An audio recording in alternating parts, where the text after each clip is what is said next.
लाल टमाटर बेचने वाली बेटी को ले गया करोड़पति दूल्हा। सवेरे से दोपहर हो गई, पर आज तो मेरी एक पैसे की भी कमाई नहीं हुई। भगवान जी, बस किसी तरह मेरे सारे टमाटर बिक जाएं, वरना माँ और बाबा मुझ पर बहुत गुस्सा करेंगे। ये है जानवी, जो अपने ठेले पर सब्जियां कम और लाल रंग के टमाटर ज्यादा लिए खड़ी थी। जानवी के पास के टमाटर काफी लाल और ताजे थे, जो काफी ज्यादा मात्रा में थे। तभी बगल की सब्जी की दुकान वाला हरिया जानवी को देखता है। हरिया की दुकान में काफी सारी अलग अलग किस्म की ताजी सब्जियां थीं। क्या हुआ जानवी बिटिया, इतनी उदास क्यों लग रही है तू? सवेरे से एक पैसे की भी कमाई नहीं हुई है चाचा जी। अगर आज मेरी कमाई नहीं हुई तो मेरे माता पिता मुझे बहुत मारेंगे। वो मुझे घर में आने नहीं देंगे। बिटिया, एक बात बता, तेरे माता पिता तुझ पर इतना जुल्म क्यों करते हैं? जबकि माता पिता के लिए तो उनकी संतान उनकी जान होती है। फिर तेरे माता पिता का तेरे प्रति ऐसा जुल्म क्यों है? क्या वजह है इसके पीछे? ये तो मुझे भी नहीं पता चाचा जी। मेरे माता पिता का कहना है कि मैं मनहूस हूं, और जब से मैं पैदा हुई हूं उनके जीवन में केवल बर्बादी छाई हुई है, इसलिए वो मुझ पर इतना जुल्म करते हैं। नहीं बिटिया, तुम तो बड़ी प्यारी और मेहनती बच्ची हो। चिंता मत करो, भगवान जी है ना, वो तुम्हारे जीवन से ये परेशानी जल्द ही दूर कर देंगे। भगवान जी, बस किसी तरह मेरी कमाई हो जाए। जानवी वहीं खड़ी ग्राहकों के आने की राह देखती है, पर उसके पास कोई ग्राहक नहीं आ रहे थे। तभी हरिया के पास एक ग्राहक आता है। काका जी, 2 किलो टमाटर दीजिए। ये देखकर जानवी दुखी हो जाती है, क्योंकि जानवी के पास हरिया से अच्छे टमाटर थे। हरिया के पास के टमाटर थोड़े हरे और कच्चे थे। मेरे पास तो अच्छी कमाई हो गई है। एक काम करता हूँ, इस ग्राहक को जानवी बिटिया के पास भेज देता हूँ। इस बेचारी की कुछ तो कमाई हो जाए। काका जी, दीजिए ना टमाटर। सुनो बेटा, मैंने ये टमाटर किसी और को बेच दिए हैं। तुम इस जानवी बिटिया के पास से टमाटर खरीद लो ना। इसके पास मुझसे भी अच्छे लाल टमाटर हैं। ये सुनकर जानवी की आंखों में आंसू आ जाते हैं। तभी वो आदमी 40 रुपए किलो दाम से जानवी के पास से 2 किलो टमाटर खरीदकर वहां से चला जाता है।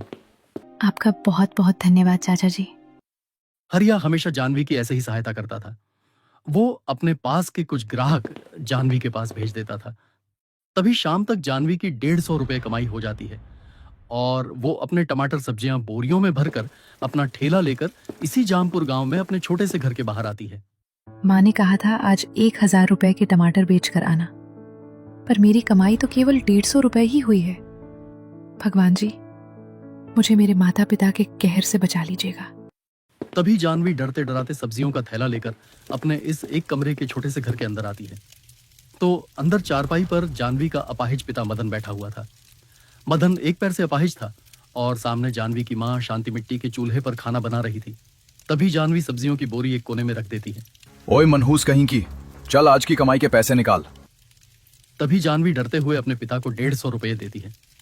ये क्या मनहूस कहीं की, आज इतनी कम कमाई कैसे हुई? मैंने तुझे कहा था ना कि आज 1000 रुपए की कमाई करके आना, फिर आज इतनी कम कमाई कैसे हुई?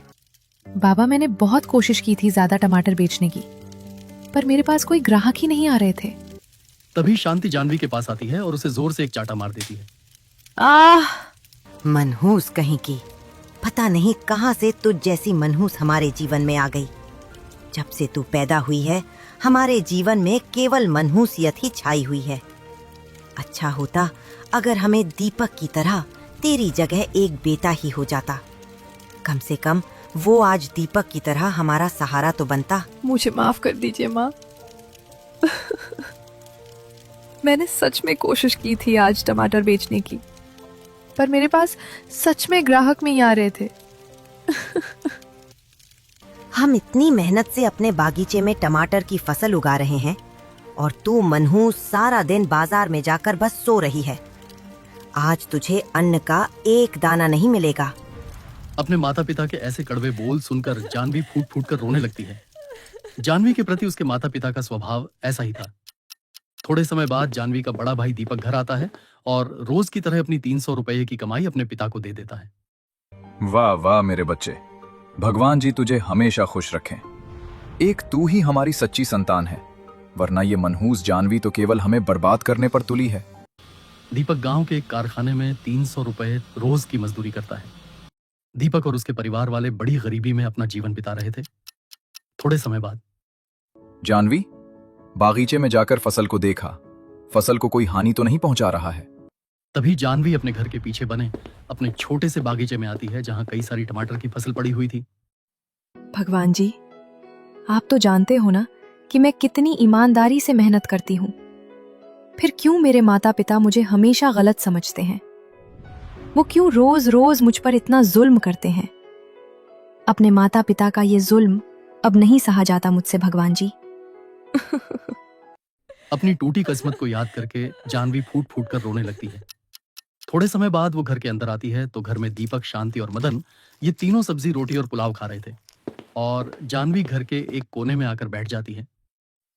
मनहूस कहीं की, जब भी इसे देखती हूँ मैं तो पूरा दिन खराब हो जाता है। ना इसकी कहीं शादी हो रही है और ना ये यहाँ से कहीं जा रही है, बस हम पर बोझ बनी बैठी है।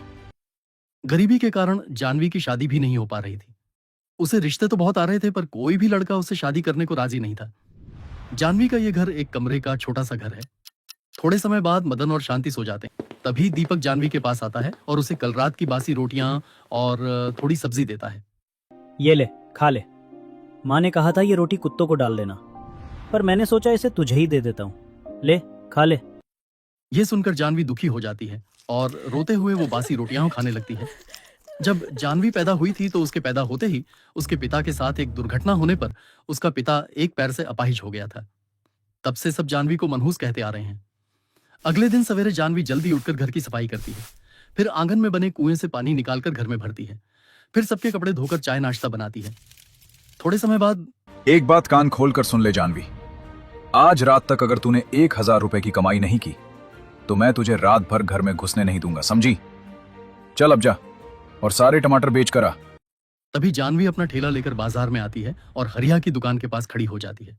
मेरी तो रोज की कमाई 200 रुपए भी नहीं हो पा रही है। अब 1000 रुपए की कमाई कैसे करूं? भगवान जी, ये क्या हो रहा है मेरे साथ? क्यों मेरे जीवन में इतने दुख लिखे हैं? क्यों मेरी कमाई ज्यादा नहीं हो पा रही है? जानवी बिटिया, मेरी मान तो अब तू शादी कर ले। अगर तेरी शादी हो जाएगी तो तुझे इस कहर भरे जीवन से छुटकारा मिल जाएगा। मुझसे कोई भी शादी नहीं कर रहा है चाचा जी। जानवी का जीवन एक कोरे कागज की तरह था, जिसे मदन और शांति हर समय जलती हुई आग में फेंकने की कोशिश करते हैं। अब इसी तरह दिन प्रतिदिन बीतने लगे। जानवी की रोज की कमाई 100 से 150 रुपए के करीब 100 से 150 रुपए के करीब होने लगी और ये देखकर शांति और मदन उसे रोज मारना, पीटना, बुरा भला कहना ये सब करते थे। हरिया भी रोज अपने कुछ ग्राहक जानबूझकर जानवी के पास भेजता था ताकि जानवी की भी कुछ कमाई हो जाए। एक दिन शांति की तबीयत बहुत ज्यादा खराब हो जाती है। शाम का समय था, जानवी और सब घर में थे। माँ की दवाई लाने के लिए तो पैसे ही नहीं है, ऊपर से जानवी भी इतनी कम कमाई कर रही है।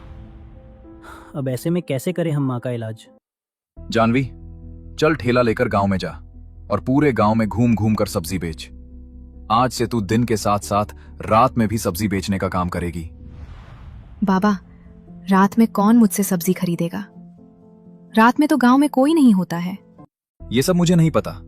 कल सवेरे तक मुझे 500 रुपए मिलने चाहिए, वरना मैं तुझे घर में घुसने नहीं दूंगा और अन्न का एक दाना भी नहीं खाने दूंगा।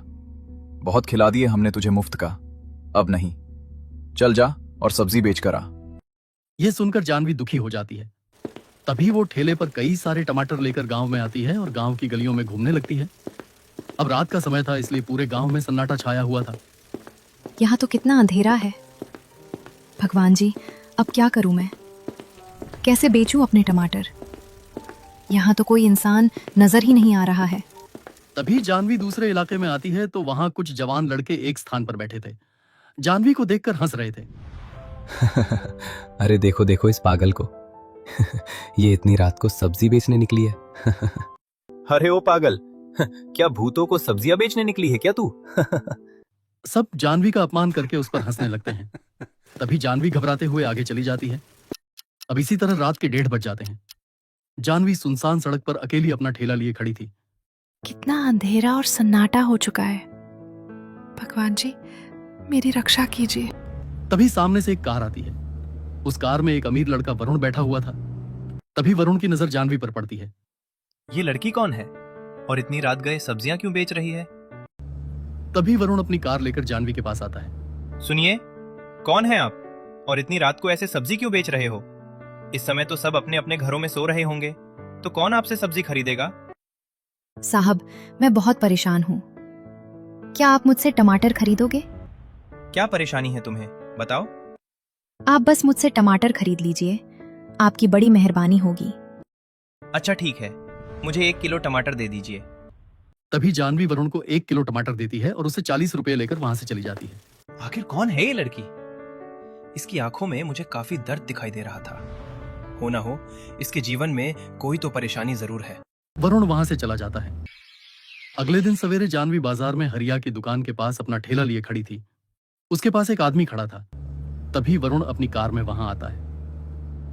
ये तो वही लड़की है जो कल रात मुझे मिली थी। साहब, आपके 80 रुपए हुए हैं। 40 रुपए किलो के टमाटर हैं।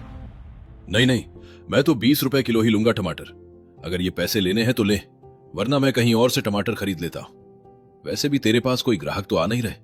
मैं आया, ऊपर से तू मुझसे बहस कर रही है। ये ले 40 रुपए। वो आदमी जानवी को 40 रुपए देकर वहां से चला जाता है। अगर बाबा को पता चला कि मैंने इतने कम दाम में टमाटर बेचे हैं तो वो मुझे बहुत मारेंगे। तभी वरुण जानवी के पास आता है। अरे साहब, आप। अच्छा, तो तुम यहाँ सब्जियां बेचती हो? जी साहब। तुम्हारे टमाटर तो काफी ताजे हैं। एक काम करो, मुझे 5 किलो टमाटर दे दो। इतने सारे? साहब, कहीं आप मुझ पर दया खाकर जानबूझकर मुझसे ज्यादा टमाटर तो नहीं ले रहे हो ना? मेरे कारण किसी का नुकसान हो, ये मुझे बिल्कुल पसंद नहीं है। अरे नहीं नहीं, ऐसी बात नहीं है। असल में मेरा परिवार ही इतना बड़ा है कि हमें रोज के इतने ही टमाटर लगते हैं। तभी वरुण जानवी से टमाटर लेकर उसे पैसे देकर वहां से अपनी कार में आकर बैठ जाता है। कुछ ना कुछ तो बात जरूर है इस लड़की में। ये कोई ऐसी परेशानी में फंसी हुई लग रही है जहां से ये चाहकर भी बाहर नहीं आ पा रही। मुझे यहाँ रुककर देखना होगा कि आखिर इसकी कमाई कितनी होती है और इसके जीवन में क्या परेशानी है। वरुण वहीं बैठकर जानवी पर नजर रखता है। अब शाम तक जानवी के पास कुछ ग्राहक आते हैं और सस्ते टमाटर खरीदकर उसके साथ बहसबाजी करते हैं। शाम का समय। जानवी बिटिया, तू क्यों लोगों से बहस कर रही है? अब जो कमाई हो रही है उसे अपना नसीब समझकर रख ले। आप मेरे माता पिता को तो जानते हो ना चाचा जी, वो कितने खतरनाक हैं। इतनी कम कमाई देखकर वो मुझ पर बहुत गुस्सा करेंगे। ये सुनकर वरुण दंग रह जाता है। ओह, तो ये बात है। ये जानवी अपने माता पिता से परेशान है। थोड़े समय बाद जानवी अपना ठेला लेकर अपने घर की ओर जाने लगती है तो वरुण चुपके से उसका पीछा करता है। तभी जानवी अपने घर के अंदर चली जाती है। वरुण वहीं दूर सामने खड़ा था। अच्छा, तो जानवी यहाँ रहती है। तभी अचानक जानवी के घर के अंदर से जानवी की जोर जोर से रोने की आवाज आती है। ये तो जानवी की आवाज है, पर ये रो क्यों रही है? तभी शांति जानवी को पीटते हुए घर से बाहर लेकर आती है। ये देखकर वरुण घबरा जाता है। माँ, मुझे माफ कर दीजिए। मनहूस कहीं की, तुझे कहा था ना मैंने कि सारे टमाटर बेच कर आना। एक तो तू हम पर बोझ बनी बैठी है। ये देखकर आस पड़ोस वाले कहते हैं, ये तो रोज का है। पता नहीं ये जानवी इतनी मनहूस क्यों है। जब से पैदा हुई है तब से बेचारी शांति बहन और उनके परिवार पर मनहूसियत छाई हुई है। इस मनहूस जानवी के साथ तो ऐसा ही होना चाहिए। अब ये सब बातें सुनकर और सारा तमाशा देखकर वरुण के होश उड़ जाते हैं। तभी शांति घर के अंदर जाकर दरवाजा बंद कर देती है और जानवी आंगन में बैठी फूट फूट कर रोने लगती है। इस बेचारी जानवी का जीवन तो कितना दर्दनाक कांटों से भरा पड़ा है। इसकी माँ इसका पर कितना जुर्म करती है। तभी वरुण वहां से चला जाता है। अगले दिन सवेरे जानवी अपने ठेले वैन के पास उदास खड़ी थी। इधर थोड़ी दूरी पर वरुण अपने 3 दोस्तों के साथ खड़ा था। महेश, नीलेश, वो सामने लड़की देख रहे हो जो टमाटर बेच रही है? ये पैसे लो और उसके पास जाकर 5 से 6 किलो टमाटर खरीद लो। पर हम इतने टमाटरों का करेंगे क्या? तुम वो टमाटर गरीबों में दान दे देना। मैं तुम्हें बाद में सब समझाऊंगा। तभी महेश जानवी के पास आता है। जानवी ने वरुण और उसके दोस्तों को देखा नहीं था। सुनिए बहन, मुझे 7 किलो टमाटर दीजिए। ये सुनकर जानवी काफी खुश हो जाती है। जी साहब, अभी देती हूँ। तभी जानवी महेश को टमाटर दे देती है और महेश पैसे देकर वहां से चला जाता है। भगवान जी, आपका बहुत बहुत धन्यवाद।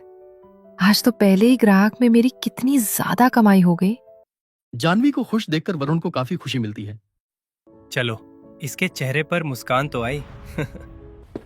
थोड़े समय बाद जानवी के पास नीलेश आता है और वो जानवी से 5 किलो टमाटर खरीदकर वहां से चला जाता है। फिर वरुण का एक और दोस्त जानवी के पास आता है और वो भी जानवी से 6 किलो टमाटर लेकर चला जाता है। अब अचानक अपनी इतनी कमाई होते देखकर जानवी काफी खुश होने लगती है। बिटिया, लगता है भगवान जी ने तेरी सुन ली। देख, तेरी तो कितनी अच्छी कमाई हो गई। जी चाचा जी। तभी वहां जानवी का भाई दीपक आता है। जानवी, तेरे पास कुछ पैसे हैं क्या? कुछ दिन पहले मैंने किसी से कर्ज लिया था और अब वो आदमी मुझसे पैसे मांग रहा है। अगर उसे आज पैसे नहीं मिले तो वो मेरे खिलाफ पुलिस में शिकायत कर देगा। क्या? तभी जानवी अपनी कमाई के सारे पैसे निकालती है तो दीपक उसके पास से सारे पैसे छीन लेता है। अरे भाई। अच्छा, मैं चलता हूँ, रात को घर पर मिलते हैं। दीपक वहां से चला जाता है। अरे, वो लड़का कौन था और उसने जानवी से पैसे क्यों लिए? तभी वरुण जानवी के पास आता है और दीपक के बारे में पूछता है। वो मेरे बड़े भाई थे और उन्हें कुछ पैसों की जरूरत थी। अच्छा, एक काम कीजिए, मुझे 4 किलो टमाटर दे दीजिए। वरुण जानवी से टमाटर लेकर वहां से चला जाता है। अरे, ये अब क्यों जानवी को पीट रहे हैं? इतनी मार खाने के बाद भी तुझे अकल नहीं आ रही है ना? माँ, मेरा यकीन कीजिए, मैंने सारे पैसे दीपक भाई को दिए थे। तभी वहां दीपक आता है। माँ, ये जानवी झूठ बोल रही है। मैं भला क्यों इससे पैसे लूं? भाई, आप क्यों झूठ बोल रहे हो? आप ही तो मुझसे पैसे लेकर गए थे ना। ये दीपक झूठ क्यों बोल रहा है? तभी शांति जानवी को बेरहमी से पीटने लगती है। जब तक तू मुझे पैसे लाकर नहीं देती तब तक मैं तुझे घर में कदम नहीं रखने दूंगी। तभी शांति और दीपक घर के अंदर चले जाते हैं। क्यों मेरे साथ ऐसा हो रहा है भगवान जी? ऐसा दर्दनाक जीवन नहीं बिताया जा रहा है मुझसे भगवान जी। मुझे मौत दे दीजिए भगवान जी। जानवी की ये दर्दनाक हाय सुनकर वरुण के शरीर में रोंगटे खड़े हो जाते हैं। उसका ये दर्दनाक जीवन देखकर वरुण की भी आंखों में आंसू आ जाते हैं। थोड़े समय बाद जानवी रोते रोते वहीं आंगन में सो जाती है। तभी वरुण उसके पास आता है और उसकी गोद में कुछ पैसे रख देता है। जानवी सोई हुई थी। जानवी, अब तुम्हारे जीवन से ये दर्दनाक पल बहुत जल्द खत्म होने वाले हैं। वरुण वहां से चला जाता है। इतने सारे पैसे ये कहां से आए? तभी शांति आती है और जानवी से वो सारे पैसे छीन लेती है। थोड़े समय बाद जानवी अपना ठेला लेकर बाजार में आती है। आखिर मेरे पास वो पैसे आए कहां से थे? कौन रख कर गया होगा वो पैसे? तभी वहां एक कार आती है तो उस कार में से वरुण और वरुण के अमीर माता पिता हेमनी और शेखर बाहर निकलते हैं। इन्हें देखकर सब हक्का बक्का रह जाते हैं। ये तो शेखर साहब हैं, इस गांव के जाने माने रईस। ये यहाँ कैसे? तभी तीनों जानवी के पास आते हैं। माँ, ये है जानवी और मैं इससे शादी करना चाहता हूँ। ये सुनकर सब हक्का बक्का रह जाते हैं। ये क्या बोल रहे हो आप वरुण जी? मैं एक मामूली गरीब सब्जी बेचने वाली हूँ और आप इतने अमीर इंसान। नहीं वरुण जी, हमारा कहीं से कहीं तक मिलन नहीं हो सकता। जानवी बिटिया, वरुण हमारा इकलौता बेटा है और इसने आज तक हमसे कुछ नहीं मांगा। हमें अमीरी और गरीबी से कोई मतलब नहीं है। हमारे बेटे को तुम पसंद हो, इसका मतलब जरूर तुम में कुछ खास बात है। क्या तुम हमारी बहू बनोगी? ये सुनकर जानवी परेशान हो जाती है। जानवी, मैंने तुम्हारे जीवन को बहुत ही बारीकी से पढ़ा है। तुम्हारे जीवन के दुखों को बहुत अच्छे से समझा है। तुम जीवन की इतनी दुखियारी हो कि तुम्हारे दुखों के सामने कोई शब्द जाहिर नहीं हो सकते। इसलिए अब मैं तुम्हें इस दुख भरे जीवन से मुक्त करना चाहता हूँ। तुम्हारे जीवन में वो खुशियां लाना चाहता हूँ जिसकी तुम हकदार हो। बोलो जानवी, क्या तुम मुझसे शादी करोगी? ये सुनकर जानवी खामोश हो जाती है। अरे सोच क्या रही है बिटिया? हाँ बोल दे। वरुण से अच्छा हमसफर तुझे और कोई नहीं मिलेगा। हाँ जानवी, हाँ बोल दे। तभी सारे लोग यही बात कहते हैं। वरुण जी, मैं नहीं चाहती कि मेरे कारण लोग आपका मजाक उड़ाए कि आपने एक सब्जी बेचने वाली से शादी की, और मेरे माता पिता कभी इस रिश्ते के लिए नहीं मानेंगे। वो मुझसे बहुत नफरत करते हैं। जानवी बिटिया, तुम बहुत अच्छी हो और तुम्हारे विचार बहुत ही नेक हैं। अब बहू तो बहुत दूर की बात है, हम तुम्हें अपनी बेटी बनाना चाहते हैं। अब दुनिया की कोई भी ताकत तुम्हें हमारी बहू बनने से नहीं रोक सकती। तभी तीनों जानवी को लेकर उसके घर आते हैं और शांति मदन से जानवी का हाथ मांगते हैं। तो ये देखकर शांति मदन के भी होश उड़ जाते हैं। नहीं नहीं, हमारी बेटी हमारे पालन पोषण का जरिया है, हम इसकी शादी नहीं करवाना चाहते। अच्छा, तो अपनी बेटी पर ऐसा अत्याचार करना ठीक है। मैं तुम्हें ऐसे केस में फंसा सकता हूँ कि बेटी पर अत्याचार करने के जुर्म में तुम्हें 20 साल की कैद हो सकती है। इसलिए अपनी होशियारी अपने पास रखो। कल ही जानवी और वरुण की शादी होगी। वरुण बेटा, डेकोरेशन वालों को बोल दो कि इस मोहल्ले को दुल्हन की तरह सजा दो। कल इस मोहल्ले से हमारी बहू जानवी विदा होकर हमारे घर आएगी। ये सुनकर जानवी की आंखों में आंसू आ जाते हैं। फिर क्या था, अगले दिन पूरे मोहल्ले को दुल्हन की तरह सजा दिया जाता है। ये देखकर मोहल्ले वाले सभी लोग हक्का बक्का रह जाते हैं। तभी बड़ी धूमधाम से जानवी की शादी वरुण से हो जाती है और जानवी अपने अमीर बड़े से ससुराल में आकर रानी की तरह अपना जीवन बिताने लगती है। तो दोस्तों, कैसी लगी आपको ये कहानी? कमेंट्स करके जरूर बताइए। उम्मीद करते हैं आपको कहानी पसंद आई होगी। तो मिलते हैं अगली ऐसी नई किसी मजेदार कहानी के साथ। तब तक खुश रहें, मस्त रहें और हमेशा अपने परिवार का साथ देते रहें।